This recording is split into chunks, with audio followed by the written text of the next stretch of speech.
Baker, former Clutterholic, founder of clutterclearing.net, bringing you this second video in my current series. Now, a few days ago I shared with you the negative clutter cycle, and many people find themselves stuck in that negative cycle. Thank you, by the way, if you shared comments. I will be sharing those in a video in a few days' time. Now, I appreciate you may have found it a little uncomfortable to recognise yourself and the cycle that you may be in. It wasn't meant to make you feel bad or to make you feel worse, I promise. It's just really important that when we're taking on a challenge such as clutter, when we start our clutter clearing journey, that we just acknowledge where we're starting from so that we can notice the first few tiny steps and shifts when we take them. Okay, you will hear me say a lot that it's not necessarily the size of the step that we take, it's the significance of that step on the journey. We become so impatient, don't we, that we want the clutter cleared as quickly as possible. But this is going to take time, this is going to take understanding, and we need to just be kind to ourselves, okay? So the good news is that today I'm going to turn that negative cycle into a positive clutter clearing cycle. Okay, and I'm going to show you the steps that are involved with it and where you might need to make some shifts if you want to clear your clutter forever. Okay, so 10 steps on the board again, but this time it's the positive clutter clearing cycle. Okay, so let's start at the top. Okay, so the first step, just like in the negative cycle, the first step is where the clutter grows. Clutter grows. Okay, we're familiar with that because even in the positive clutter clearing cycle, in order to clear our clutter, we need to have clutter. So our clutter grows. Okay. The second step in the positive clutter clearing cycle. Ooh, let me get the right colour. So the second step, exactly the same as the negative cycle, okay? And this is a lack of space.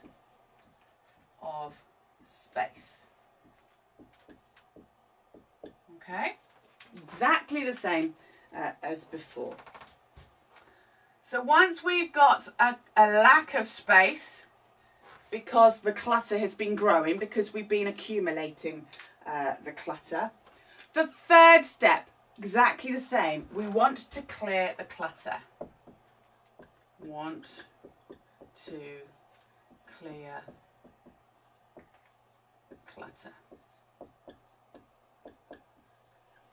And just like I said in the negative cycle video, we need to reach a point where we want to clear the clutter and accept that that is going to require us to let go of some of the things in our clutter. Whether you are a regular clutterholic, somebody with a regular normal amount of clutter, or whether you are a hoarder, everyone who wants to clear their clutter has to reach this point of wanting to clear it and acknowledging that clearing it involves getting things off that clutter conveyor belt, of letting go of some of the things in the clutter. Okay, really, really important step. Some people will try and skip out the step of acknowledging that clearing our clutter involves letting go of some of the things in them, and they will try and skip to the next few steps, but we cannot miss out that step. It soon becomes very clear when people are in denial about actually what clearing their clutter involves, i.e. letting go of some of the things in the clutter. Okay, now this is where we start to get the difference between the negative and the positive clutter cycle, because so far these three steps are exactly the same as the negative clutter cycle, but this step 4 is where things start to change. Okay, because the fourth step is quite full on, I suppose you'd say. So at the fourth step, we've decided we want to clear the clutter, but we can't just dig in or jump in the deep end and start getting on with doing the doing. We actually need to do 5 things. So we need to find a process that works, that will enable us to decide what we need to keep, that will enable us to let go slowly and adjust to a new way of being, and our home being a new way. This is all what I shared with you last month in last month's video. So the good news is that you've already got or had access to the process. So we've already done one of the things that we need to do at step number 4. We also need feedback and learning. What do I mean by that? No one ever does the clutter clearing process first time and then finds that that's it. I can just keep using that. I'm never ever going to have any issues. I'm never going to have any doubts about any of the things in my clutter. I don't need any more information. I just need to keep doing this process. It doesn't work that way. As we know, things in our clutter are inextricably linked to memories, emotions, experiences, dreams, hopes, expectations, unmet tasks that we never completed. So we need to learn about how to make informed decisions, and we need to get that feedback from actually doing the doing, so that we can go, okay, maybe I let go of something in my last clutter clearing session using the process a bit hastily. I'm not going to make that same mistake. I am going to learn from my feedback, because a lot of people, when they first start using the clutter clearing process, will try to be ruthless still. Even within the process, we'll try to be ruthless and get rid of lots of things. We don't get rid of things, we let go, we pass on. But nonetheless, we need to take that learning and feedback. Whereas when you've perhaps done some decluttering in the past, you might have blitzed it, you might have been ruthless, you might have regretted that decision, and then you think the next time you do it, you go, oh, well, I regretted chucking stuff away last time, so I better hold on to it because it might come in useful or I might need it. That is changing our response in response to something that happened. Whereas feedback and learning is going, okay, that wasn't necessarily perfect. It wasn't necessarily the ideal decision, but that's okay. I can learn from that. Okay. Albert Einstein had a saying that said, insanity, the definition of insanity is doing the same thing over and over again, expecting different results. We're not going to do that here. We're going to get feedback and learning. Each time we do a clutter clearing session, using that process, we learn something more. We tweak our ability to make decisions, our ability to remember the memories. Remember when I explained to you in the video about the importance of the not sure and how the not sure works with your conscious and subconscious mind? Again, that takes time. So again, we will get feedback and learning as we are on our clutter clearing journey. When you're doing a blitz, you haven't got time for feedback and learning, and we tend to be much more black and white with our feedback and learning. You know, I chucked that away last time I had a blitz, so I'm not going to chuck something like that away again. That is very extreme. Whereas we're going on a gentle journey where we've got feedback and learning along the way. We're also going to have experiences.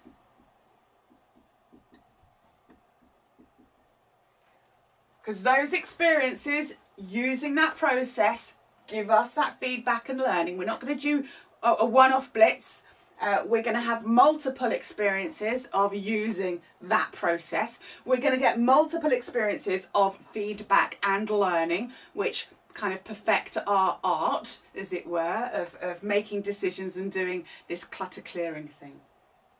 We may also need, at this stage, in terms of the success factors, we may also need some support. Because let's be honest, it can be lonely and it can be frustrating when we're using that process, when we're getting that feedback. We may not be able to learn from that feedback. We may have an experience and go, okay, what just happened? Why couldn't I do that? Or why did I do that? And oh my goodness, I feel like a failure. I feel useless. Oh my goodness. And sometimes actually we need the support to get the learning. I know with my clutter buddy groups, the support that they get from one another and the learning that they get from one another is huge. Somebody one week might say, you know, oh, I realised that I was creating another pile of clutter, that I was accumulating some more clutter, and there was a pile appearing. Oh, and I feel so bad, and oh, I don't know what to do, and I want to give up. Somebody else might say, oh, that's okay, I've done that before as well. And I learnt that what I needed to do was my daily check-in. And then the piles didn't appear, they didn't grow. Oh, okay. So again, the support and learning doesn't necessarily have to be formal. It can just be other people supporting us with their learning if they're a few steps ahead than us on our journey. So we may need a little bit of support to help with our learning. And the one thing you are 100% going to need at this step is to acquire, accept that we need time. Time. And I would probably put with time, patience. Okay? Patience is not something we have when we have clutter, is it? Everybody's shaking their head. We want it done now. We want it done yesterday. We want the clutter gone tomorrow. However, if I had a magic wand here and I said, buy this magic wand, your clutter will disappear overnight, you might choose to buy that wand. There's no such thing, unfortunately, not likely to be. We can't delegate the decision making to somebody else when it comes to our clutter. So we need to give ourselves time. We need to be patient with ourselves because, like I say, this feedback and learning, the experiences, they take time. They are not one-off events. Okay, so here at step 4, I realise my handwriting's probably not that great or clear. The things we need are 5 things. Process, we need to use a process that works. We need the feedback and learning. We need the experiences of doing the doing. We need support. We may need support to be able to do those experiences and get that feedback and learning. And we need time and patience. Okay? Because there are 5 things at step 4, that's why this is so tough to get into the positive clutter clearing cycle. Okay? This is why it's not going to happen overnight. This is why when people say to me, Claire, can you come next week and help me? No, this is a journey. And it's a journey because we're using a process. We're getting used to a new process. We need feedback and learning on the way. We need positive experiences and repeated experiences. We need the support and the time. I compare this to joining a gym. I know myself, having joined a gym last year, and I know that it is not something that happens overnight. 1 year on, nearly a year after joining the gym, I can see and feel the difference. I have had experiences. I know which pieces of equipment I do and don't like, but I've only got that feedback and learning from having those experiences, and I've only had those that feedback and learning and experiences because I got the support of a trainer who I could say, I don't like that machine, that's not working for me, or what am I doing wrong, it doesn't seem to be doing anything and it's actually hurting. And of course time. So again, I compare this to we're acknowledging that that actually we're joining a gym. We're going to be working on our clutter, and this is going to take time. Okay, that is a really hard step. Okay. However, the good news is that once we've accepted that and taken that on board and started to incorporate that into our clutter clearing cycle, we start to get really good stuff. Okay, what colour am I on? So step 5. Once we have taken on board the process, the feedback and learning, the experience, the support, the time, we get to actually clear some clutter.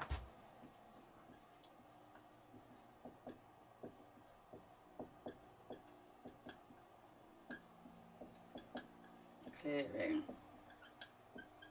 Okay.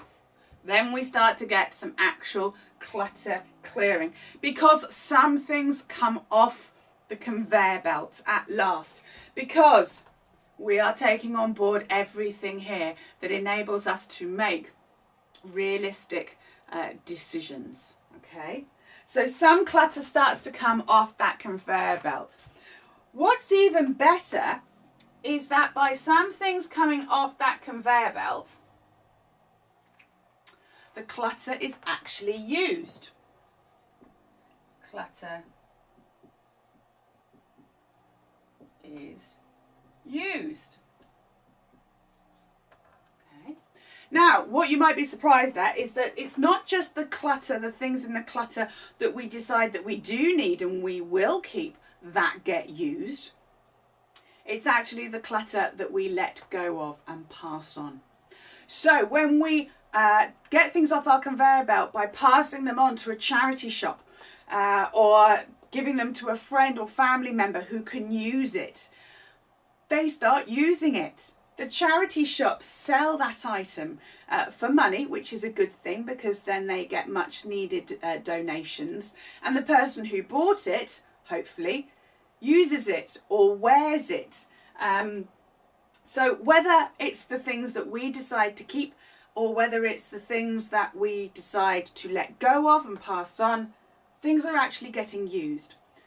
The things that come off the conveyor belt create more space, which means we have even more space to use the things that we do actually want and need to keep. Okay, so it's not just the clutter, the items in the clutter that we decide to keep that end up being used. It's also the things that we let go of. Great. So, as the clutter is used, what happens next? Well, because we're actually using the things in our clutter, and because we have let go of some of it, we actually discover that we have more space. More space. Oh, I can't write this way around. Okay. So, because some of the things that are in our clutter may be activities that we've wanted to do for a long time, but we haven't been able to do because we haven't got the space. Remember in the negative clutter cycle, I talked about the example of moving the clutter around. And let's say we've got craft items and we want to use our dining room table, but actually we don't create any more space. So we still can't use our dining room table to do those craft items. Well, if we actually do some clutter clearing, and let's say even just a box full of our craft items comes off the conveyor belt, we go, you know what, I'm not actually going to use these in the next couple of months, but I am going to use these, so I will keep these for the time being, but these can come off the conveyor belt.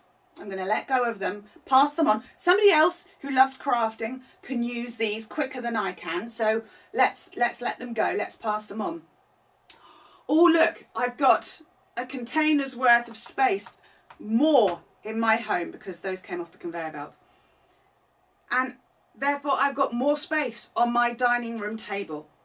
So this box, this container of craft items that I do want to use in the next month, actually, hang on a minute, look, I can fit them on my dining room table and I can actually spread out a little bit, not necessarily a lot, but a little bit. I've got a little bit of space on my dining room table and I can use these craft items to make things. Fantastic. Now, what quite often happens is that people will go through their clutter and they will find things in their clutter and go, oh yes, 3, 4, 5 years ago, I was going to take up that hobby. I was going to make that thing. I was going to knit that item. I was going to sew those curtains and make new curtains.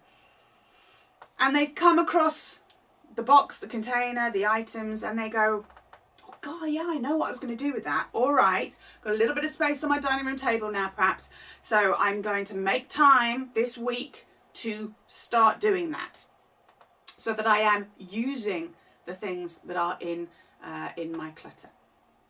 Then they set aside some time and they perhaps spend half an hour doing that craft item, doing that knitting, doing that sewing. And then they go, don't really enjoy that this much. It feels a little bit like a chore.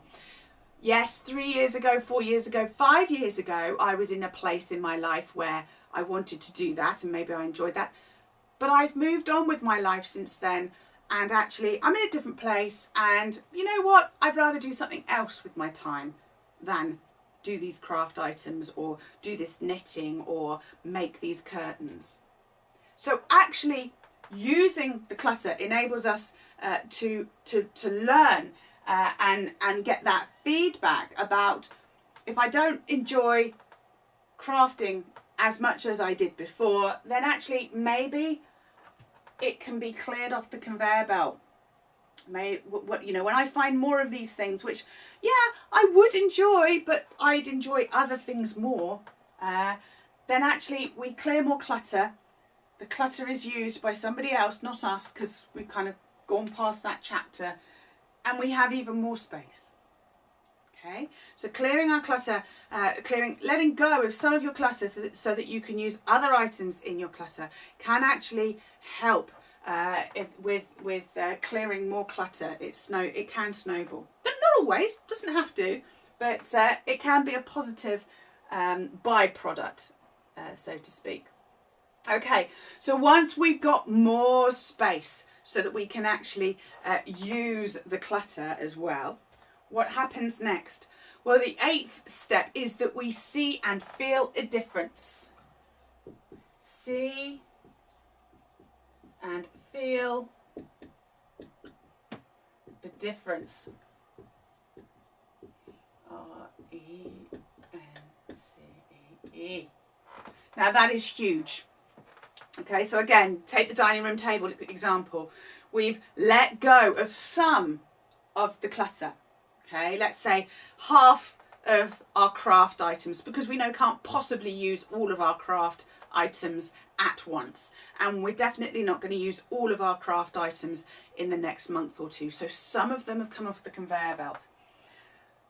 It's used more because we've got more space and somebody else has got the things that we can't use. We have more space, and guess what? This is what we're trying to achieve with our clutter clearing, isn't it? More space. So because we can see more space, we see and feel a difference. When I work with people in their homes, one of the most obvious things is when they clear their clutter and some of it comes off the conveyor belt, we can see perhaps a patch of carpet, and we can literally see more light in a room very often because it's bouncing off surfaces rather than being blocked by boxes of clutter or piles of clutter. When more light can get in further into the room, you will literally see more of a difference. Little trick that when selling a home, people unknowingly, again subconsciously, they will actually size a room by how much floor space that they can see. So you are better to have furniture which is on little legs, where there's some space underneath the piece of furniture, than furniture that comes right down to the floor. Because our eyes judge a room by how much floor space you can see. And if you can just see an inch or two underneath an item of furniture, your brain processes it as a bigger room, a bigger area. So yes, so seeing and feeling a difference, even seeing more light, even seeing more fresh air. When I work with people in their homes, one of the things I often aim to do is to get to the other side of the room by the end of the first day, so that we can potentially open the curtains if the curtains have been closed, because we want to hide our clutter, don't we, from the outside world. because that will bring more light in so that we can see a difference, but also open the window slightly to get some fresh air in so that it can feel different as well. Changing the temperature in a room makes a huge difference. So this is good. We've got more space. We're seeing and feeling a difference. Excellent. Now, we could go through step 4, step 5, step 6, step 7, step 8 with our first clutter clearing session. Yay. But that's not enough, is it? We know that that's not enough. We may have even done a clutter clearing session or 2 in the past. You may have done one last month. You may have got your free access to the clutter community to watch the video and do your first clutter clearing session with me. But if that was enough, that's not the end of it, is it? Yes, we see and feel a difference, but we probably don't see and feel enough of a difference. And we're probably thinking, crikey, I've used a lot of time and a lot of energy to get to this point. Have I really got to carry on doing this? It's going to take forever. If it was easy, we'd have that magic wand. If we could do it instantly, we wouldn't be watching this. So what happens after we see and feel a difference? Well, the 9th step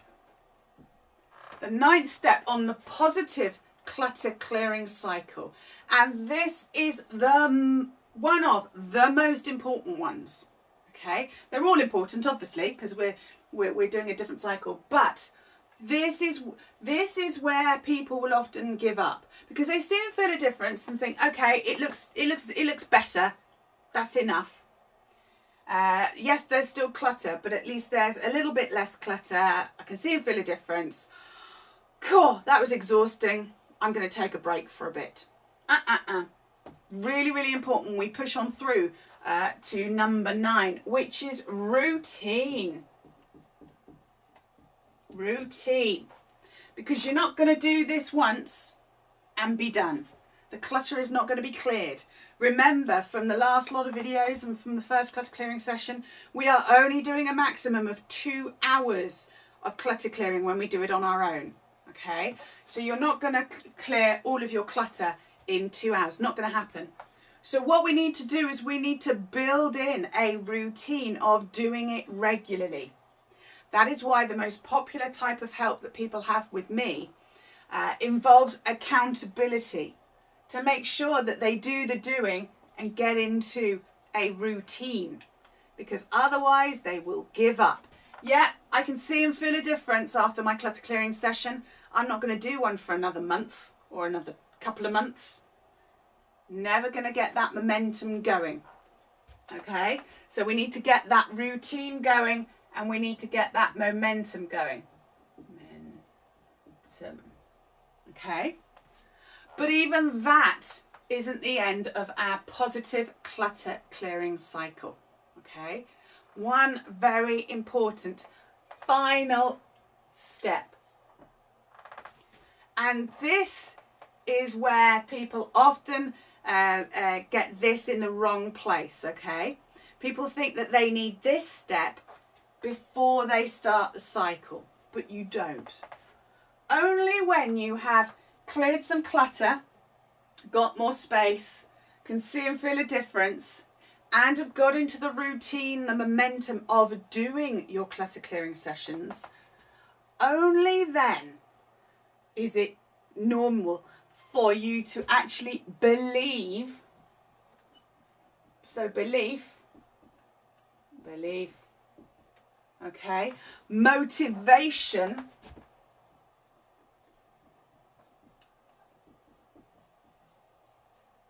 okay, and most crucially, new habits.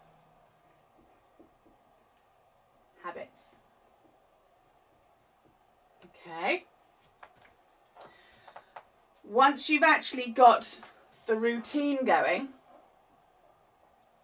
so you're doing your clutter clearing sessions regularly, ideally 2 2-hour clutter clearing sessions as a minimum each and every week. Okay, each and every week. Once we get into the routine and the momentum and we are regularly letting go of some clutter, seeing more space, seeing and feeling that difference.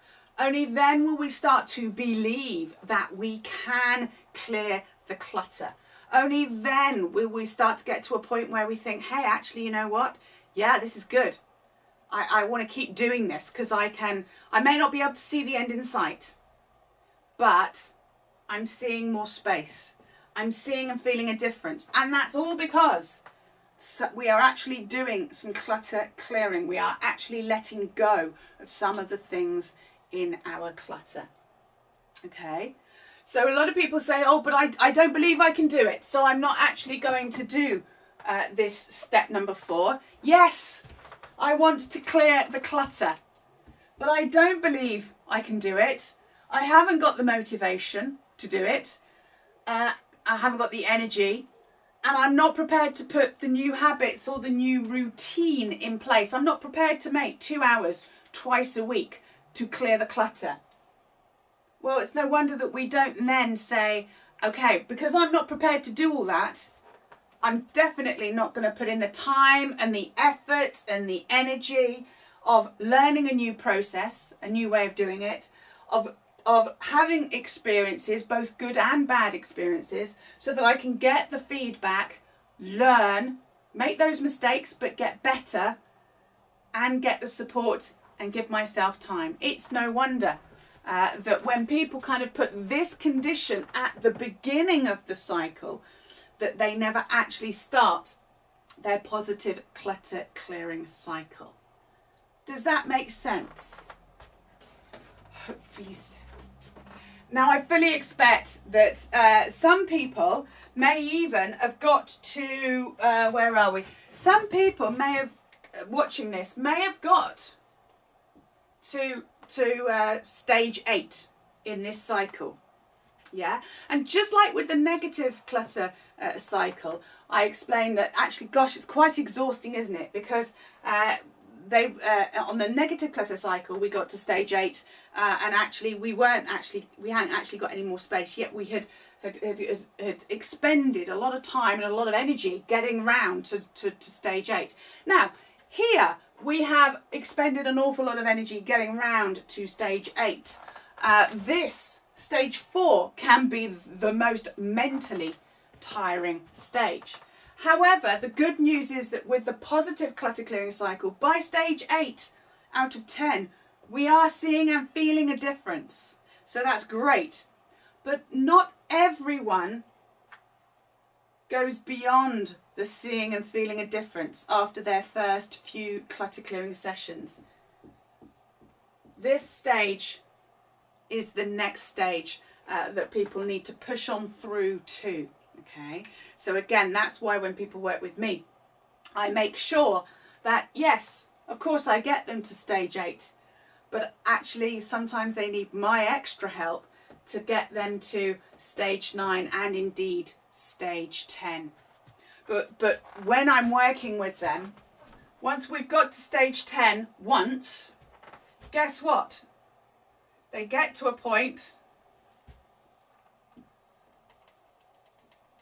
where they want to clear more clutter. Yeah, they want to clear more clutter.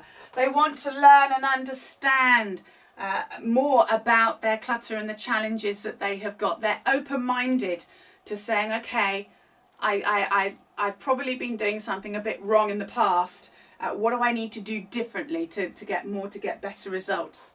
So that by the time they come back to stage 5 on the next clutter clearing session, they're actually clearing more clutter. So the first time they do their clutter clearing session, they clear some clutter, but the more times they go through this cycle, the more clutter they clear, which means that more clutter is being used, which means more space is being created, which means they see more of a difference, which means that they're creating even more of a routine and a momentum, which means that their belief that they can clear it, the motivation grows, their habits start to form. Habits don't get created overnight, they take time. So actually they end up ensuring, because they've created the routine, they've ensured that the clutter doesn't grow and they don't lose any more space. So their new cycle becomes, let me put that in, the new cycle for the positive clutter clearing cycle gets rewritten. Okay, so that this is the cycle that we need to get ourselves into if we want to successfully clear our clutter. Take out any one of these steps and the clutter growing will come back, and the lack of space step will grow back. Okay, we need all 10 of these steps, all 1, 2, 3, 4, 5, 6, 7, 8, all 8 of these steps in order to achieve the positive clutter clearing cycle. I hope that has made sense. I hope if you have done a clutter clearing session before, I hope that that has also explained why it is that maybe you've struggled to keep going, and why just doing 1 or 2 clutter clearing sessions every now and again is not going to make enough of a difference. That's because the routine, the momentum is not there, and you may not yet have reached the point where you believe that you can clear your clutter using this clutter clearing process, that you're not yet motivated enough to get this cycle turning, and that you don't yet have the new habits that we need. Good. I will be sharing with you a video very soon where we're going to actually focus on some of the links on this particular cycle, and I'm going to draw you a very bad diagram of what our clutter clearing journey actually looks like. Very much stick people drawing, I'm afraid. So do look out for a video from me in over the next few days.